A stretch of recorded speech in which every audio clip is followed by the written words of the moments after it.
Kami sekarang ni dalam persediaan fasa bisnes kami yang kelima untuk sahut cabaran lah untuk mendigitalkan platform-platform bisnes dan produk kami ke platform digital. Dan kami secara berperingkat kita akan lancarkan platform-platform yang akan diperkenalkan mulai pada Julai nanti. Pada masa sama kami tetap terus dengan penerbitan filem dan juga muzik dan kandungan kreatif yang lain, termasuk buku-buku yang akan kami terbitkan melalui syarikat KRU Media. Dan buku-buku ini merupakan biografi tokoh-tokoh penting dalam negara kita. Buat masa ni pasal kita banyak produk yang telah disusun dan akan kita umumkan secara berperingkat. Termasuk juga program-program latihan jangka pendek yang sekarang ni banyak kita terima pandangan daripada mereka yang berminat dalam bidang industri kreatif dan juga berkaitan dengan ekonomi digital, di mana kita harus mewujudkan program-program jangka pendek. Jangka pendek ni termasuklah daripada separuh hari, sehari, 2 hari, seminggu, dan mungkin maksimum kalau program tu ada persijilan tertentu yang diiktiraf oleh agensi-agensi berkaitan, memerlukan jangka masa yang lebih panjang, lebih kurang 3 bulan, 6 bulan dan juga setahun. Jadi itulah program-program persijilan kami. Tetapi pada masa sama kita juga menyediakan latihan jangka pendek ni, termasuk juga hingga ke peringkat sekolah menengah. Jadi apa yang kita ingin perkenalkan adalah program-program di mana kita menggalakkan semangat keusahawanan ataupun pengetahuan menjadi usahawan digital ni dapat ditanam di peringkat sekolah menengah lagi. Jadi ini antara usaha yang kita sedang jalankan sekarang. Ya, pertama sekali latihan memainkan peranan yang sangat penting, dan sekarang ni saya lihat trend di mana golongan pelajar ni tak berminat untuk mengikuti program yang terlampau lama, 2 tahun, 3 tahun, 4 tahun. Jadi kebanyakan mereka lebih berminat untuk membuat kerja-kerja secara hands on dan belajar secara distance learning melalui online dan sebagainya. Jadi itu antara dalam strategi kami untuk membangunkan modal insan dalam negara. Dan pada masa sama ada yang minat jadi usahawan. Jadi program-program keusahawanan tu berbeza dengan program-program latihan kemahiran. Tapi terpulanglah pada mereka yang ingin melalui proses yang konvensional untuk pergi ke institusi pengajian tinggi. Mereka boleh terus mengikuti program tersebut. Tapi apa yang kami buat di sini adalah sijil nilai tambah yang kita boleh beri pada mereka, untuk mereka memperkasakan diri mereka, pengetahuan untuk memasuki alam pekerjaan ataupun menjadi usahawan. Jadi sebelum ni saya dah katakan tadi, ini melalui KRU melalui pelbagai era.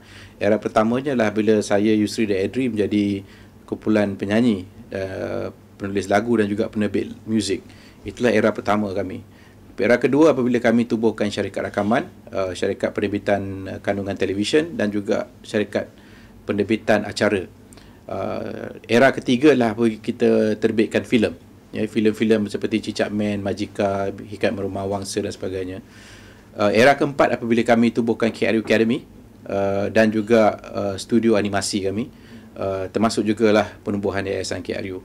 Jadi sekarang ni masuk era kelima. Jadi era kelima ni kita buat semua yang kita buat, kecuali satu je yang tak buat. Daripada kita mula dulu, kita sebagai penyanyi dan sebagai penyanyi, komposer kita masih teruskan, sebagai penerbit muzik pun masih teruskan. Jadi era kelima ni adalah era pendigitalan KRU, yang mana kita nak